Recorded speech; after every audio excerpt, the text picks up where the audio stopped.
તો ગાંધીનગરમાં ભવનાથ મેળાને લઈને હર્ષંઘવી પ્રેસ કોન્ફરન્સ કરી રહ્યા છે। સીધા જઈશું તે તરફ। માર્ગદર્શનમાં જૂનાગઢ મહાનગર અને જિલ્લાના ભારતીય જનતા પાર્ટીના સૌ આગેવાનો દ્વારા અને જિલ્લા વહીવટી તંત્રના સૂચનથી રાજ્ય સરકારના વિભાગો સાથે સંકલન કરીને આ વર્ષે ભવનાથનો મેળો, મહાશિવરાત્રિ મેળો એ દેશનો સૌથી મોટો મેળોનું આયોજન કરવા માટેની આજની આ બેઠકમાં અનેક મહત્ત્વના નિર્ણયો લેવામાં આવ્યા છે। શિવરાત્રિનો આ મેળો જે છેલ્લા અનેક વર્ષોથી લાખો ભાવિ ભક્તો ભવનાથ દર્શન ખાતે પધારતા હોય છે। પવિત્ર સાધુને રવેડીની યાત્રામાં દર્શન માટે આવતા હોય છે। આ બધી જ વ્યવસ્થાઓમાં વધારો કઈ રીતે કરી શકાય, રાજ્ય સરકાર તમામ વ્યવસ્થાઓમાં વધારો કરતા સાથે સાથે રાજ્ય અને દેશભરના લાખો લોકો જે દર્શન અર્થે ત્યાં આવી રહ્યા છે તેની વ્યવસ્થાઓમાં કઈ રીતે વધારો થાય તે માટે છેલ્લા અનેક દિવસોથી બેઠકો મળી રહી છે અને મહત્ત્વના નિર્ણયો લેવામાં આવ્યા છે। આ વર્ષે રવેડીનો રૂટ એ 500 મીટર વધારવામાં આવ્યો છે। બધા જ સાધુ સંતોના સંકલનમાં ખૂબ મોટી સંખ્યામાં જ્યારે લોકો દર્શન અર્થે આવતા હોય અને તમામ લોકોને વ્યવસ્થાઓ મળી રહે તે માટે તમામ સાધુ સંતોએ સાથે મળીને આ સૂચન અને નિર્ણય લીધું છે અને એ વધારાની વ્યવસ્થાઓ સરકાર દ્વારા તાત્કાલિક ઉપલબ્ધ કરાવવામાં આવશે। સાથે સાથે દર વર્ષે 1600 જેટલા પોલીસ અધિકારીને જવાનો આ શિવરાત્રિના મેળાની વ્યવસ્થાઓમાં ત્યાં હોય છે। આ વર્ષે 2900થી વધારે પોલીસ બંદોબસ્ત ત્યાં કરવામાં આવશે અને સાથે સાથે આ વર્ષે એક નવો પ્રયાસ જૂનાગઢ પોલીસ દ્વારા કરવામાં આવ્યો છે કે મેળામાં પોલીસ જોડે જોડે લોકલ જે યુવાનો છે એમને જોડીને બી વ્યવસ્થાઓમાં જોડવામાં આવે તો 1000થી વધારે વોલન્ટિયર્સને બી આ વ્યવસ્થાઓની અંદર જોડવામાં આવશે। સીસીટીવી કેમેરાઓનો ઉપયોગ વધાર્યો છે રાજ્ય સરકારના ટુરિઝમ વિભાગ દ્વારા। ખાસ કરીને લોકોને ઉતારાની વ્યવસ્થાઓમાં કઈ રીતે વધારો થાય, 300 જેટલા સામાજિક સંસ્થાઓ દ્વારા ઉતારાઓની વ્યવસ્થા અને ભંડારાની વ્યવસ્થા કરવામાં આવે છે।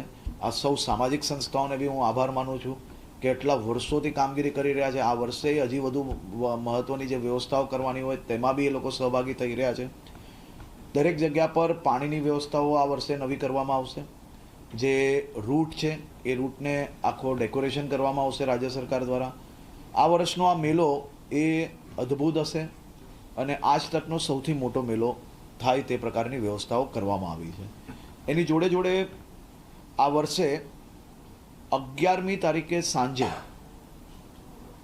બધા જ સંતોની નગરમાં જ્યારે આગમન થશે તો એક ભવ્ય નગર યાત્રા નીકાળવાનું નક્કી થયું છે અને સંતો જ્યારે શિવરાત્રિના મેળામાં આવતા હોય તો સૌ ભક્તોની જે જવાબદારી છે એટલે કે ભક્તો સાથે મળીને બધા સંતોને વિનંતી કરી હતી કે આ વખતે જ્યારે એટલો મોટો મેળો આપણે આયોજન કરતા હોઈએ તો અમને સૌના મનમાં ઈચ્છા છે કે સૌ સંતોનું સ્વાગત થાય અને નગર આગમન પહેલાં નગર યાત્રા નીકાળવામાં આવે તો સૌ સંતોએ પરવાનગી આપી છે।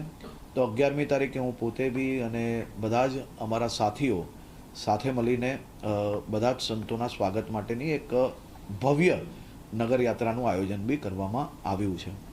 એની જોડે જોડે દેશભરમાંથી સાધુ સંતો, દેશભરમાંથી ભાવિ ભક્તો એ આપણા આ મેળામાં પધારે તે માટે રાજ્ય સરકાર દ્વારા સૌ સંતો જોડે માર્ગદર્શનમાં રહીને ભારતીય જનતા પાર્ટીની લોકલ ટીમ આ બધા જ લોકો સાથે મળીને એક દેશભરમાં સંતોને આમંત્રણ બી આપવાના છે। આ 4-5 દિવસ દરમિયાન સૌ લોકો આ મેળામાં પધારે અને મેળાની તમામ વ્યવસ્થાઓની બેઠક, સંકલનની બેઠક આજે કરવામાં આવી હતી। સૌ સંતોના માર્ગદર્શન મળ્યા અને અદ્ભુત રીતે આ મેળો કરવામાં આવશે।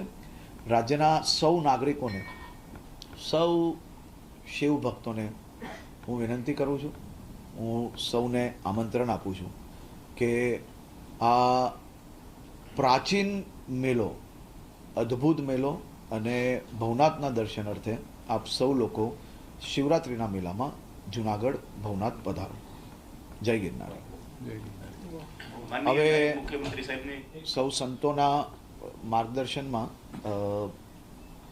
આજે જે તમામ લોકોએ ભેગા થઈને જે મહત્ત્વના નિર્ણયો લીધા છે એ નિર્ણયો પર તમામ ટીમ સાથે મળીને આ વર્ષે એક થઈને શિવ ભક્તોના સ્વાગત માટે તૈયારી કરે તેવી જ હું સૌ જૂનાગઢના નગરજનોને વિનંતી કરું છું. આભાર. માનનીય નાયબ મુખ્યમંત્રી સાહેબને વિનંતી છે કે શિવરાત્રી મહામેળા માટે કર્ટેન રેઝર વિડીયો લોન્ચ કરવા વિનંતી છે, જેના સિંગર છે પીયુદાનભાઈ ગઢવી.